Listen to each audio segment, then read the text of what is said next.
Hello, my adoring fans of the internet.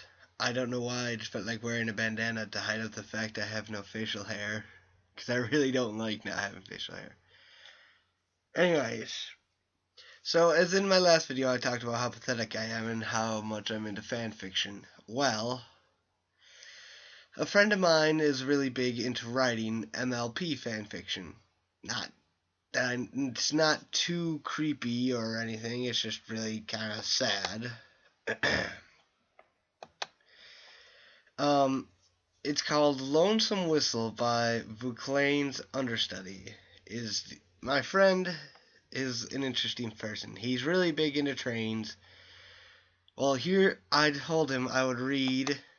I will be making videos in consecutive order of me reading his fan fiction. Now, just if you don't have to even watch me, but you can just listen to the story. Well, this is gonna be long. Chapter 1. Morning Routine. The early hours of dawn in Ponyville are normally quiet. One could wander through the streets and hear his or her own thinking without being interrupted by anything except the occasional squeaking of a door. What that hadn't been closed properly. It was only when one walked by the roadside, quarter-mile away from Ponyville Depot, that audible commotion could be heard. In these early hours of the morning in Ponyville, there were always two noticeable characters shuffling around or making noise within the confines of the roadhouse. One was a Pegasus cult, and the other was faithful Iron Steed. Oh, I don't know why I'm doing this. Ironside was shuffling about his roundhouse in an irritated manner. The young colt wore a white button-down shirt, which was his standard attire for his job as Equestria's top express train driver.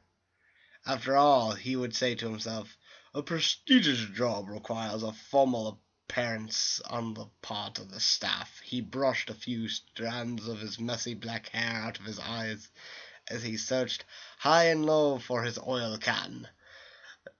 His alarm clock had gone off 10 minutes after it's supposed to. He was now in a rush to the hostel his engine before the day's journey. Engine 2398 sat patiently as his engineer galloped around in search of an exclusive oil can. The locomotive was the pride of Equestrian Railway's fleet. He was the high-derived 442 Atlantic with compound cylinders.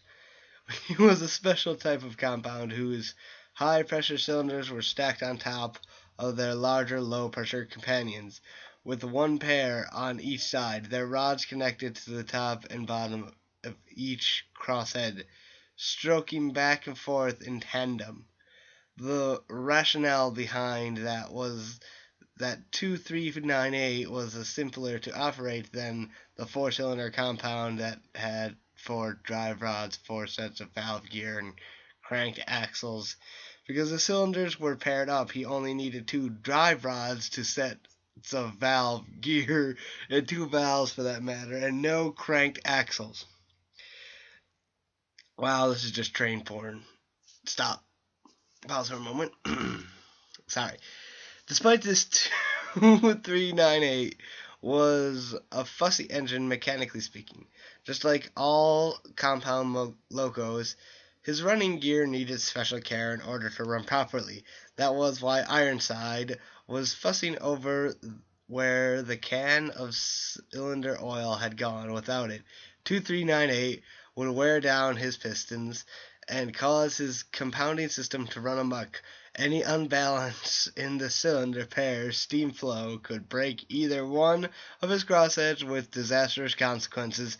Ironside loved his engine like a brother, and the engine reciprocated his feelings. It was why he was the only driver allowed to operate 2398. He had read many journals and books on locomotives like this, so he knew how to best handle 2398. We're not even done with half the page. After about 7 minutes or so, Ironside finally found the can line in one of the inspection pits. Holding it in his teeth, he cranked his neck in a rather awkward position in an effort to pour the oil into the cylinder casing. He only filled the top cylinder since the oil would flow with the steam into the lower cylinder once the engine got moving. He had been up for an hour now, letting his engine steam up, but it was only 10 minutes ago that he had realized he needed to oil his engine and discover that the can was MIA.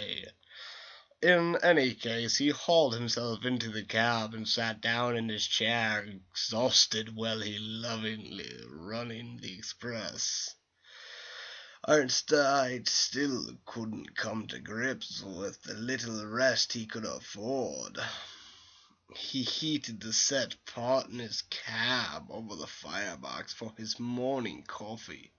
It was almost vital that he sat down as much caffeine as medically permissible, since falling asleep behind the throttle was nothing if not a fatal mistake.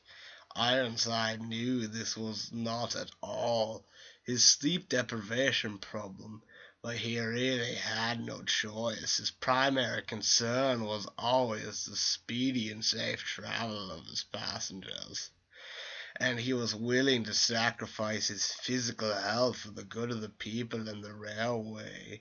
He just loved his job and his engine that much. Once 2398 was popped in his safety valve, Ironside eased his engine out of the stall, out onto the turntable. The operator spun the table around and crap. Stop. Don't freeze up, computer. Scratch that a little bit. Until the engine faced toward the yard. Ironside cracked the throttle, easing his massive steed off the table. Instead of heading towards the yard, however, he took the track and led toward the depot.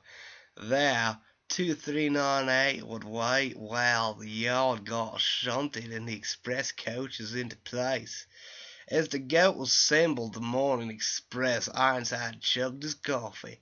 Now jointed out of his drowsiness, he sat refrigerated in his seat, waiting for the coaches. Once the coaches were attached to 2398's tender, all that was left was to admit the passengers to the platform. Not many showed up, but that was no surprise.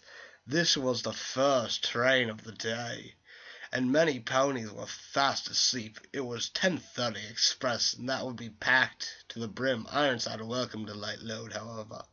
It was less stressful getting the passengers on board when the number of them was small. It also meant the train would be ready to depart sooner and be more likely to depart on time. The coaches were only half full by the time the doors were banged shut.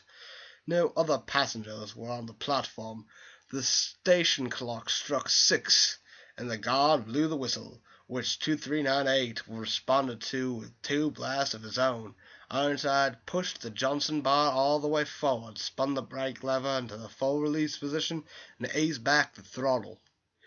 Jets of steam shot out from under the engine's lower cylinders as the train slowly edged forward.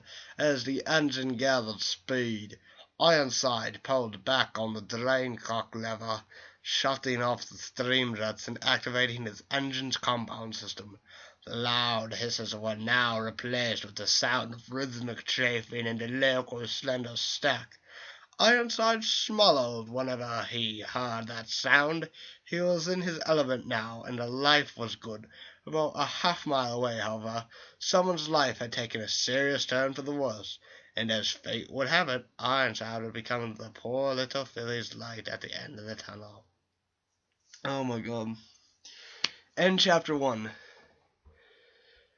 As you can see, I was really bored, so I had to do multiple voices to keep myself amused. It's basically just high-class train porn. There were moments that I kind of broke, but I just decided to do as many voices as possible. I will be reading all 39 chapters. This was just chapter 1. It's basically high-class train porn. Like not even porn. It's just like train fanatic jarble and ponies. I'm okay with the ponies.